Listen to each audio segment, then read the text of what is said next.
to the NXT Podcast, your home for weekly NXT reviews and insight. The beautiful part of NXT is that when one dream ends, another dream begins. Find all of your NXT news, recaps, and analysis right here. So with that being said, we only have one question for you. Are you ready?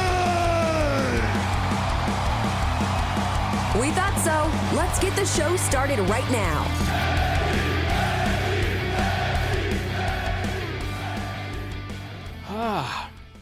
Hi, kids. Welcome. NXT Podcast.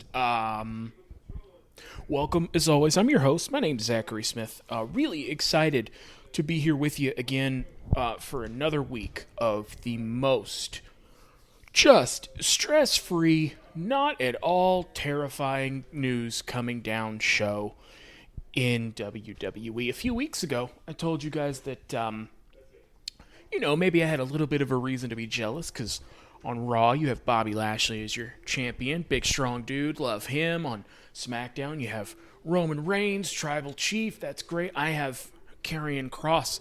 And so, comparatively, maybe, I didn't have the strongest champion. But you know what? That's fine because I host. What I host is the best, by far, actual wrestling show anywhere in WWE. And, it's run by Triple H. Shawn Michaels helps out. There's a lot of good creative minds. While it is still in WWE, it's not really WWE. You take people from all walks of life who are all different shapes, sizes, backgrounds. They've worked on the indies before. They all come together to make this fun little NXT show that's its own indie promotion, right? That's fun, huh? And then there was some news that happened. That's great and not terrible and gonna be bad for NXT and for me that we're gonna talk about here. Real quick, gotta let you know you can find me on Twitter at ZachNXT. That's ZACHNXT. Talking wrestling, other fun stuff, or not so fun stuff over there. Also, I host this show. I also host Random Wrestling. You can find that anywhere you find this podcast. I take a random wrestling show and I go over it. I had the honor and privilege of doing Royal Rumble 2014 this past weekend, so go and check that out. Now, if you haven't heard, there's some stuff happening in NXT. The best thing about NXT is that Vince's senile 75-year-old, out of touch, at best racially insensitive, misogynistic, overall very narrow-minded guy stayed away from it, right? That was probably the best thing about it. That's not true anymore. I joked a lot about how there was this show called AEW that came around and they were very nervous about it. And again, they're never going to admit this, but they were. And there was a quick little Wednesday night war between AEW and NXT. That's why they went to the USA Network, and they weren't on the network anymore. NXT lost that war. And by lost that war, I mean WWE couldn't immediately crush any competition like they did with NXT, with Evolve, or other indie promotions. This is what WWE does. CAWA, WCW, really any indie territory that was around at the time. They don't want to coexist with you. They want you to go away. Because if you have a bad show but there aren't any other shows, then what are you going to watch, stupid, huh? So, Vince, Bruce Pritchard, a few others got their hands on NXT and decided they were going to make some changes because, by God, they lost the Wednesday Night War, and so we're going to make some changes.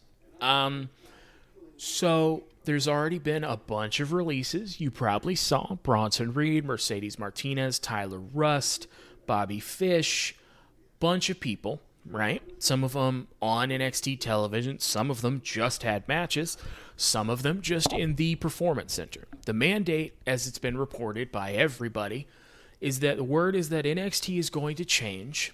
And I'm going to use a word here that I wouldn't use, but I need you to understand the kind of language they still use in this company. The quote is that they weren't going to have anybody starting at 30 years old anymore.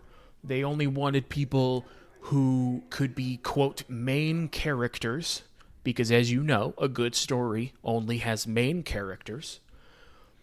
And they could one day see main eventing WrestleMania.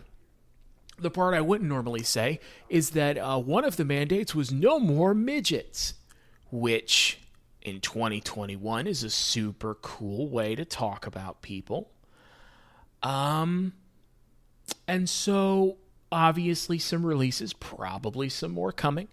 And I don't know if Triple H is still going to be the head of NXT. What I do know is that at some point here, we're going to see a very different NXT, and we're going to see a bunch of tall, if Vince is involved, white English-speaking dudes who they hope can one day main event WrestleMania. Now, in theory, that sounds great, right?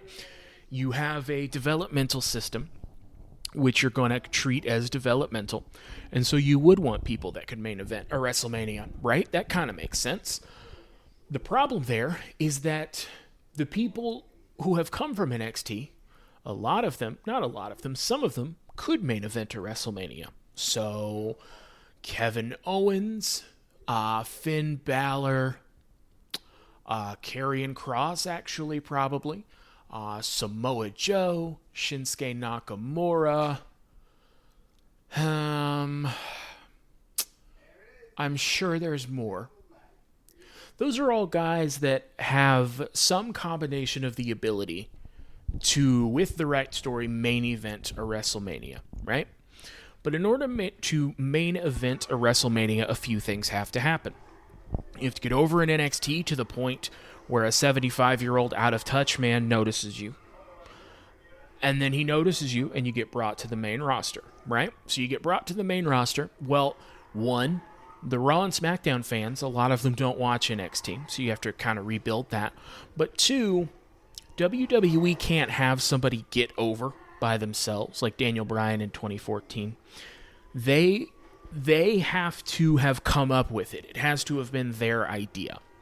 And so that's why when people come to the main roster, they'll change something about them. They'll change their name, they'll change their gimmick, they'll change something about what made them popular in the first place, because surely that can't be right. We didn't do it, right?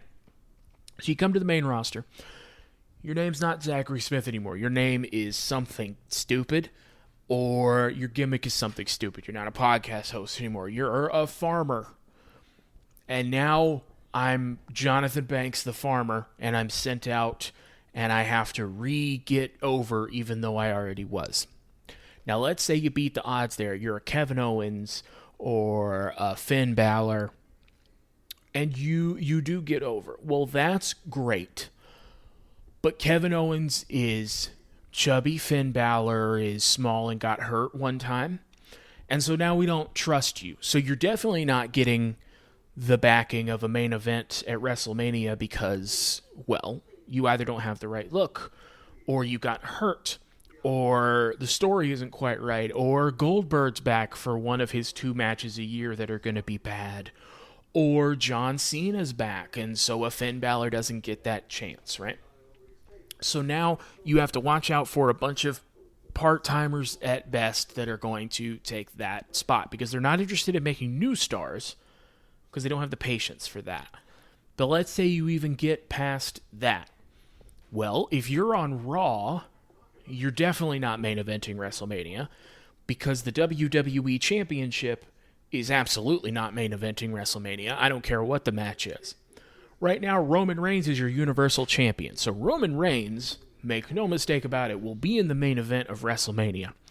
In this case, it's because The Rock will probably be coming back, and let's say that's going to be our WrestleMania match. The Rock challenging Roman Reigns for the Universal title. Well, okay. You're not going to break into that. That's one of the reasons CM Punk left. He wanted to be involved in the John Cena Rock match, and they didn't do that. They like one-on-one matches at WrestleMania, especially for titles, especially in their main events. So let's say you're lucky enough to get over in NXT, You meet the 75-year-old, senile, out-of-touch, misogynistic, racially insensitive, toxically masculine man, and you meet all of the requirements that he has for such a tough dude that judges other dudes based on how they fake fight in their underwear, right? You get over it with him, and he, remembers you're there every week, which is not a given. He likes you for some reason. Bruce Pritchard likes you for some reason. They don't come up with a career-endingly bad gimmick that they then blame on you later for not having it. And you make it all the way to the top. Well, again, if you're on Raw, you're not going to be in that main event. And if you're on SmackDown, you're kind of out of luck because Roman's going to be the champion for a long, long time. And that's fine. But I maybe wouldn't base my whole system on main eventing WrestleMania when I'm not interested in new dudes main eventing WrestleMania. I don't remember how many WrestleManias Roman Reigns has been the main event of, but I know it's something like 5, maybe 6. And the last WrestleMania he was in, he took on Edge, who won the Royal Rumble and just returned after a 9-year absence, and Daniel Bryan, who's one of, if not the best wrestlers in the world, and is up there in age, and he won. So I don't know where the hell you're supposed to break in at that point. So NXT, as we know it, at some point is going to change so that Vince and Bruce Pritchard and Shane and Stephanie and all of their board members don't have to admit that they have done just a horrific job creatively and with talent management and utilization and just putting out a good product. That couldn't possibly be the problem. The problem is that Hunter has all these midgets in developmental and they don't know how to make it on the main roster.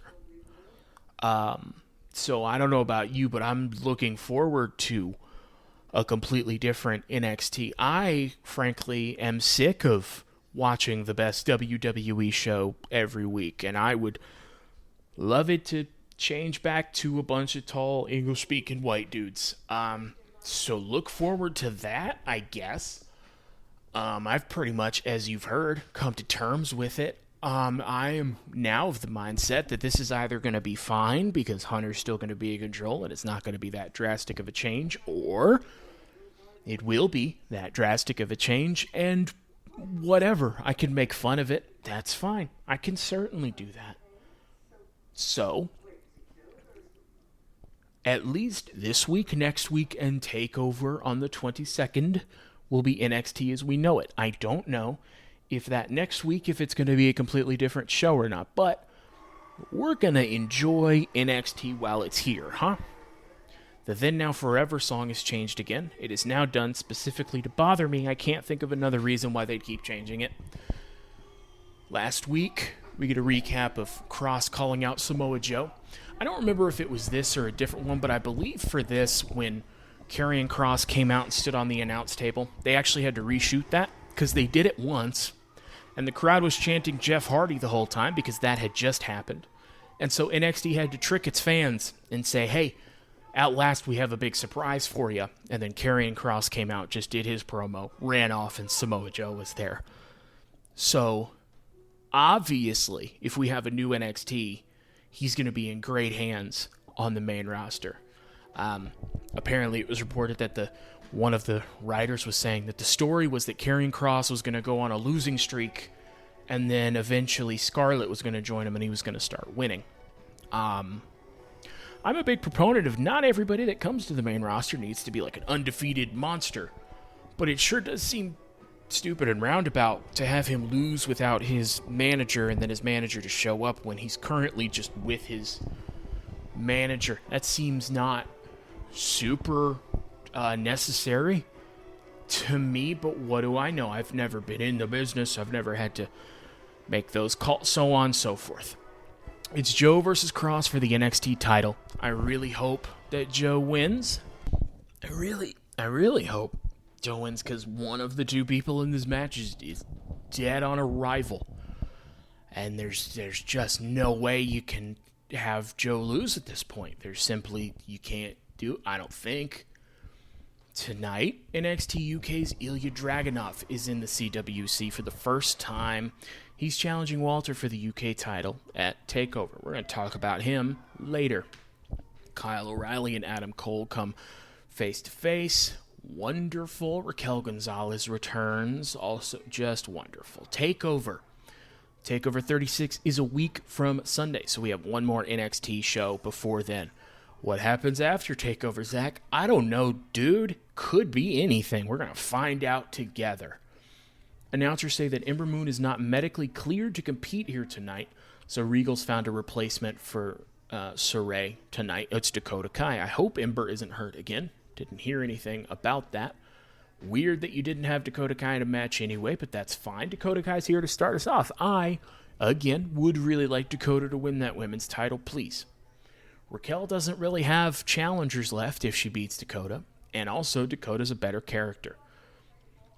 Saray is undefeated here in NXT. They really hyped her up big when she got here, and then I haven't really heard about her much after that, so I don't know if it's a thing where she's not on the Hulu cut every week, or if they just kind of ran out of ideas after they told us how great she was, or what? I don't know. Dakota gets a mic. She says, I hope Raquel is watching. I'm going to defeat the undefeated Saray and prove I'm nobody's sidekick. You're looking at the new NXT Women's Champion. Now, in fairness, I forgot Dakota isn't necessarily as good a promo live as what that vignette was last week, but still, Saray makes her entrance. She has very cool entrance music. I hadn't heard it in a while. During the match, we have a split screen of Raquel arriving at the building. Obviously, Dakota Kai does not know that yet. They have kind of a sloppy match. Dakota Kai ends up chasing Saray into the corner, kicks her, and wins. She should call that finisher now the sidekick. That would be the correct pun to use for that finisher name. So she kicks her, she wins. Dude, imagine Dakota Kai winning. Saray is getting up. Kai's going to set up to kick her again, but Raquel comes from off screen and chases Dakota Kai off, goes back to the ring, grabs a mic. She says, Dakota, you will never beat Raquel Gonzalez. You will never have this, the women's title. She said, if you wanted a chance, all you had to do was ask. And at TakeOver, you'll get your opportunity, but at TakeOver, I'm going to tear you apart. Now, listen, is it a good promo? No, it's not, but it's more interesting than it has been, I suppose. So that's good. Raquel had an issue with one following Io Shirai, the best women's champion, or most interesting probably we've ever had. She's also not a great promo because she hadn't had a bunch of a chance to do one, and then she can have a really good match in the right circumstances if she's in whatever you call a house fight with women, with like Rhea Ripley, but otherwise it's not ideal. But she's not really a full character. She's Diesel. She's the bodyguard. That's why Diesel as champion was weird, because he was just a bodyguard. It would be like if he won the title while he was still the bodyguard and then kept being the bodyguard for a while. It's weird, right? Recap of the Love Her or Lose Her match last week. Wade Barrett says what happened last week was a travesty, and he is correct. Wade Barrett basically explains how dumb this is, and I love Wade Barrett. Oh, right. Yeah, cool. Indy and Dexter are going to go on their first date, and you bet we're going to keep going back to that. Johnny and Candace are in their living room. They said they've done everything for these kids. They don't want Indy to run away like Austin did. Johnny says we have to make it work for the family. Doorbell rings. It's Dexter Lumis. He has flowers. It's very funny because he's creepy and he doesn't talk. Do you get it? And so Johnny's talking to him, but he doesn't talk back because he doesn't. And that's one joke that's going to be in like 4 different jokes. So if you didn't think it was funny this time, don't worry. I'm going to come back and check on you. So Candace is in the restroom helping Indy get ready. Candace is about to ask Indy if she has any protection. She gets cut off before the word protection, but Indy laughs and says, Candace, I'm a former tag team champion. I don't need protection, and she flexes. Now, I'm not sure if you caught that joke. It's funny because Indy didn't know what she meant by protection, and she thought it was a fight protection, and it's not. Do you get it? Back in the living room, Johnny and Dexter are staring at each other. Johnny wants to know what his intentions are. He says, you're going to take Indy to a nice restaurant. You're going to show her a great time. You're going to bring her home by 10 p.m. and no funny business. The bright spot of this is that Johnny and Candace are great as two parents that you just do not know what to do. The rest of it is bad, but that part good. So, 50-50. Indy and Dexter walk off for their date. They close the door. Johnny says that he has their location on his phone, so they're going to follow Indy and Dexter on their date. Don't worry, dude. We only have like 2 or 3 more of these to do. Cut back to the CWC. Ilya Dragunov is here. My spell check has come up with like 6 different ways that it thinks Ilya Dragunov's name should be spelled. None of them are right, but they're close enough that I still know what it is. So last time Ilya Dragunov challenged Walter to a match for the UK title, it was 10 months ago, and I forget which NXT UK show it was on, but it was a match of the year candidate. These dudes beat the holy hell out of each other. It's one of those matches that's really fantastic. It's also a little hard to watch at some points. These dudes are hitting each other for real. Everything looks like it hurts because it does, and it was fantastic.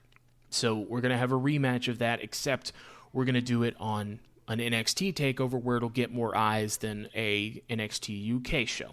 I like it. This is going to be, if you've never seen Walter or Ilya Dragunov, this is going to be the match of the night at TakeOver, and we have a lot of good matches at TakeOver to give you some perspective. Dragunov gets a mic. He says, I'm not a man of the big words, simply because where I come from and on the path I have been going, words didn't mean anything, but pain has meant something. The struggles meant something. All the pain and struggle I've put straight into my fists, and with my fists and everything else I am, I will make the unthinkable. On August 22nd at TakeOver 36, you will witness chaos and rage. History will be made, and an unbeatable kingdom will fall. I will end Walter's reign and become NXT UK champion. Now, did you just hear how much trouble I had saying that combination of words with that obtuse-ass language? Because I am like a native English speaker.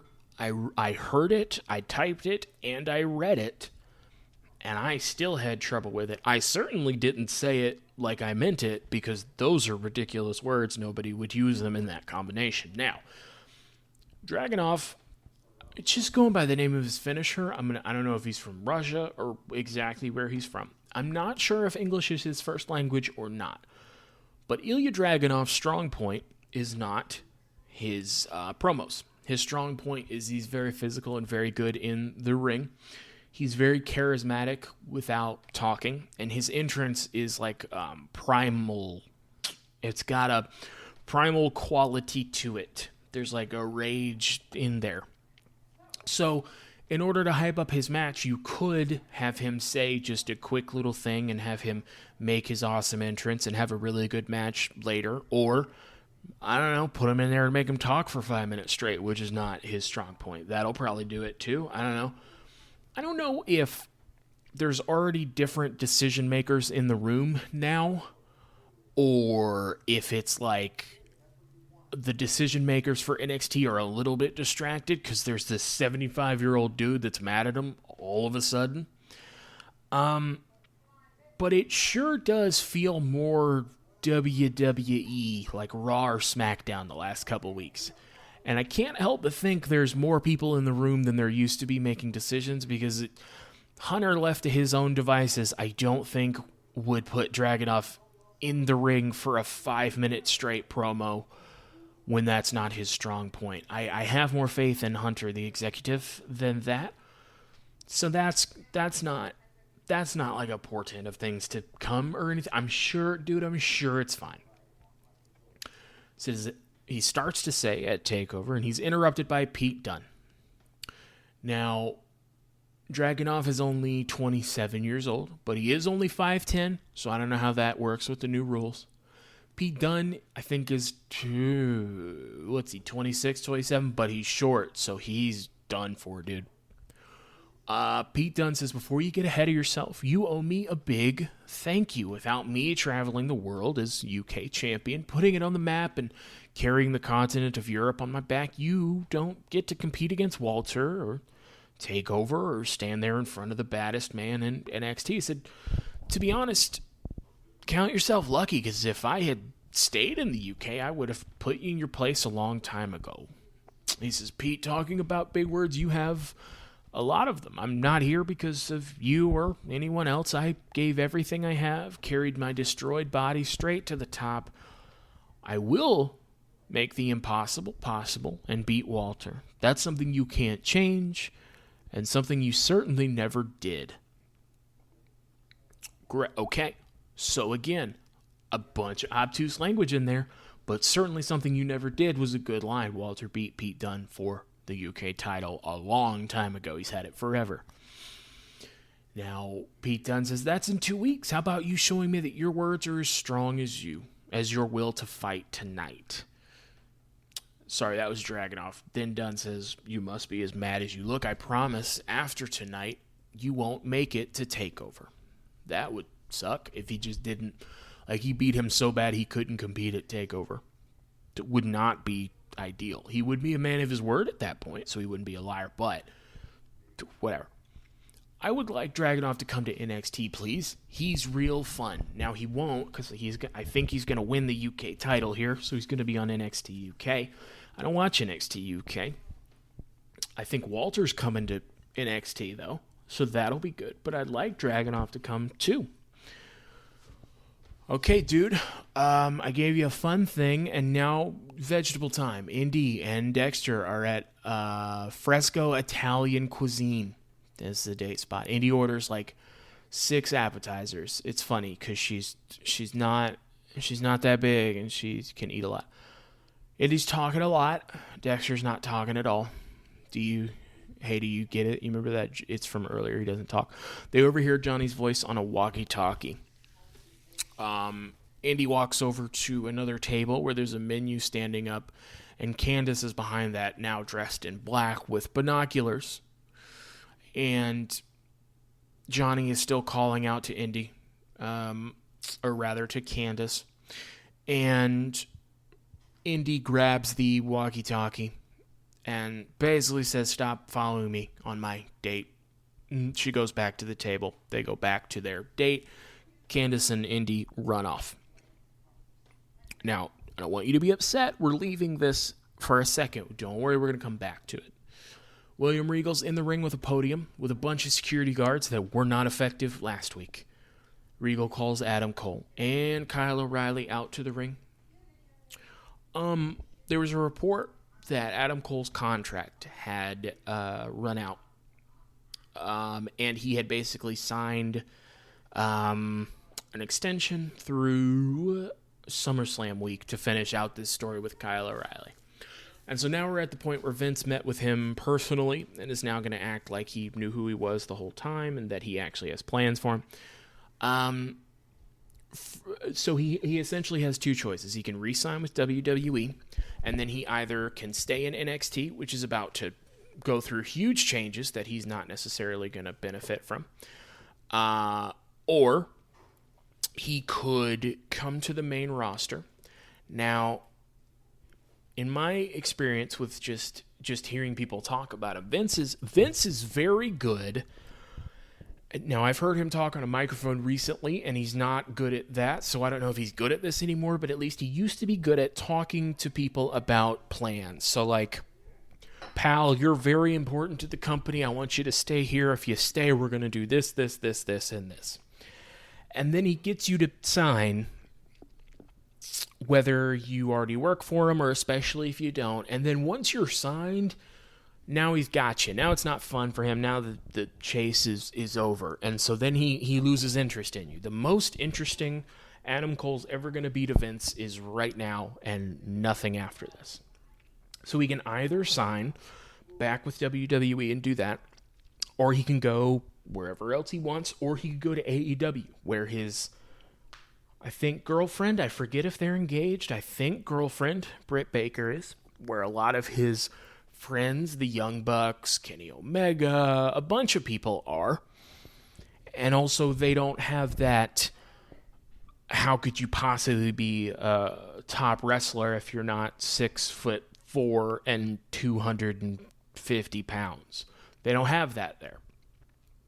So if you're going to be a star, Adam Cole is good enough to be a star in WWE, but Road Dogg did an interview a while back saying that if Adam Cole were, I think he said if he were taller and weighed like 245, he'd already be Universal Champion. And that's true. It's also very telling. I'm not Adam Cole. I hope he makes the right choice for him. But boy, I hope he doesn't sign with WWE again, because this is the best it's ever going to be for him. And I don't want to see him not succeed because he's small. That's a stupid reason for him to fail. But WWE has done that before.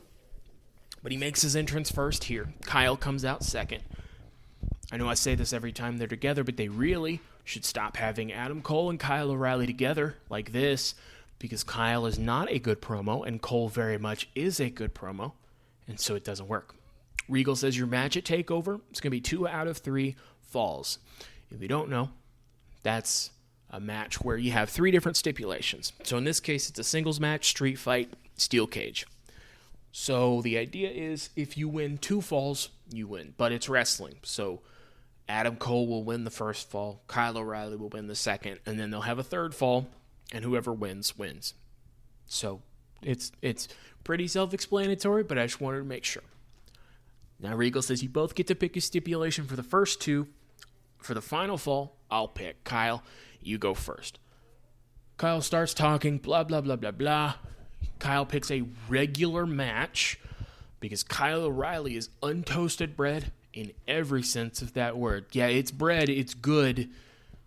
Boy, it's untoasted, it doesn't have butter or anything, dude. I hope you like regular bread because Kyle O'Reilly's here. And he gave a justification like not being able to beat you really stuck with me, and if I beat you in a regular match, it'll hurt you more than if I hit you with a chair. And it won't, because if you beat him and hit him with a chair, then that hurts him and you hit him with a chair. But he picks a regular singles match, baby. Adam Cole says he's proven in every way he's better than Kyle at every part of this job. He says, you're hanging on to that win at Stand and Deliver, the one where I had you beat but the ref was down, and the one where it was unsanctioned so it doesn't matter and didn't count anyway. Fair point. He said, you smashed my skull into some steel steps. The second fall is a street fight. Now that's an interesting pick because Adam Cole's interesting. He said, don't worry what Regal's third fall is going to be. We ain't going to a third fall. I'm going to beat you 2-0. Now, that would be hilarious if Adam Cole just won both and we didn't get that steel cage. We will, but I always want one time for a 2 out of 3 falls match to just one dude wins 2. And then you figure it out, because it always goes 3 because it's wrestling. It's more dramatic. But just once, it'd be great. O'Reilly says a whole lot of words to say nothing, to say that he wants to beat Adam Cole real bad. I cannot stress enough how much I saved you 2 or 3 minutes. Adam Cole says, do you hear yourself right now, Kyle? For 13 years, you've been trying to follow in my footsteps and ride on my coattails. He says, Kyle, you'll never beat Adam Cole. I'm the greatest NXT superstar. Nailed it, dude. This brand has ever seen. Line of the night, he says, you're just a footnote in my career, which is mean and also kind of true, I guess. He says, how about I teach you something now, Kyle? Your problem is you don't have a killer instinct. You're soft, and cool Kyle is pathetic. Kyle starts taking his hoodie off because now he's mad. Pretty sure that was an insulin patch that was on his arm, which isn't a problem. It's also just not super intimidating. He says, you mean nothing to me. They start fighting. Security separates them. Regal says, I knew this would happen. He says, the third fall, if needed, will be a steel cage match. Fantastic. This should be fun in the ring. I don't want this to continue past here, and it certainly won't with this 3 stages of hell. And hell, maybe Adam Cole won't be in the company anymore. I don't know. He probably won't be on NXT either way. Odyssey Jones is out for the breakout tournament. This is the semifinal now. Winner of this goes to the finals. Trey Baxter's out next. He's going to lose. Story of this match. Odyssey Jones, really strong. Trey Baxter, really fast. This is fun. Odyssey hits that lifted back suplex drop. I'm sure that's not what it's called, but mine was catchy too. He wins. He moves on to the finals. He's going to either get Carmelo Hayes or Duke Hudson. They'll have their match next week, and then presumably the finals, I guess, will be on TakeOver. Odyssey Jones is just the most fun dude with the best name. Odyssey Jones is interviewed. Odyssey Jones is also the only person whose first and last name I always say, because Odyssey Jones is a perfect name. Promo was like an I'm excited, babyface, but kind of boring promo, but it's Odyssey Jones. He has a lot of charisma, so it worked. All right, now I understand that was a lot of nonsense wrestling stuff. Don't even sweat it. We're back at the restaurant, baby. We're back at Fresco. Cut back, Indy's laughing, saying Dexter is too funny. Do you get it? You should by now, because it's like the 5th time in a row we've done the same joke. Dexter Lumis doesn't talk. Do you get it yet? Johnny comes out with an Italian accent. He's now pretending to be the waiter. He has a bad wig and bad fake mustache on. Indy calls him out. He offers to show her his waiting license to prove that he is, in fact, the waiter. He came out with a cake. He said, you know what? He better be paying for dinner. And also, no more cake. It's mine now. This is our cake. You lost cake privileges. They're pulling it back and forth, and the cake hits Dexter. They both pause for a second. Johnny runs away, says he'll see Indy at home. Indy and Dexter kiss, and she kind of puts her hand on the camera to shut the camera off. Back to the announcers, Wade Barrett says, I'm all about fun and games, but this is too X-rated for me at this point. And now don't worry, that is the last time we saw anything about it. I had to watch it and do notes on it, so you were going to have to hear about it, and we got through it together, and I'm proud of you. Vignette of Karrion Kross and Samoa Joe. They were smart not to do this in the building. Kross was a really good character a couple months ago, and that's just done with. We hit this point where when he first debuted, he was this weird tarot card loving horoscope kind of person with Scarlett. And then Scarlett would do a lot of the talking and the standing face-to-face with people for him, and that was bad. And then we hit a point where Karrion Kross was less of a monster and more of a pissed-off dude, and he did his own talking, and that was great. And then he lost to Jeff Hardy 2 minutes on Raw, and now just nothing happening. So this is a really well-built match with a fun story. It's just Vince got his hands on Karrion Kross and he's done, so now he needs to lose. So the vignette's good. Joe just needs to win. However, next week, Samoa Joe and Karrion Kross will be face-to-face. I hope the crowd goes with that. Next is our main event, Ilya Dragunov, Pete Dunne. Now, you know why the UK title feels important? It's a few things. It's the best-looking title in WWE. They take it very seriously. And I believe there's only been 3 champions. Tyler Bate won it initially, then Pete Dunne won it from him, and then after a long time, Walter won it from him. And now Walter's had it for, it feels like a couple years. So Dragunov being the challenger and winning the title is like a huge deal. Dragunov's making his entrance. He looks very happy that he gets to fight somebody. Pete Dunne's already in the ring. Now, before we go over the finish here, I do want to remind you that in 2 weeks, Dragunov is challenging Walter, who's undefeated, for the UK title. Pete Dunne, I do not believe, has a match on TakeOver and isn't doing anything right now. He might challenge for the NXT title later, but he's not in contention for that now. So obviously, Dragunov should win this match, right? It's the first time we've seen him on NXT. We've introduced him. We had a rough spot with that promo at the beginning, but he's fantastic in the ring, and if he's going to fight Walter, he should be able to beat Pete Dunne, right? Right? You're wrong, dude. Ilya hits the senton on Pete Dunne. He has him set up, but Walter comes down. Now, Dragunov initially kicks Pete Dunne out of the ring because he's kind of a smart babyface. He's basically staring at Walter coming down. Pete Dunne almost gets him. He kicks Dunne in the face, and then he's hit. He gets hit with the bitter end, and he loses, dude. Walter gets in the ring. For a second, he's face-to-face with Pete Dunne, who just shrugs and leaves the ring. Walter's now standing over Dragunov. He hits him. He goes to lift him for a choke, but Dragunov hits they called it the Torpedo Moscow, which I think is his finisher and also a great name. Knocks Walter out of the ring, and Dragunov grabs the UK title to set up what is probably going to be a future Match of the Year candidate. Now,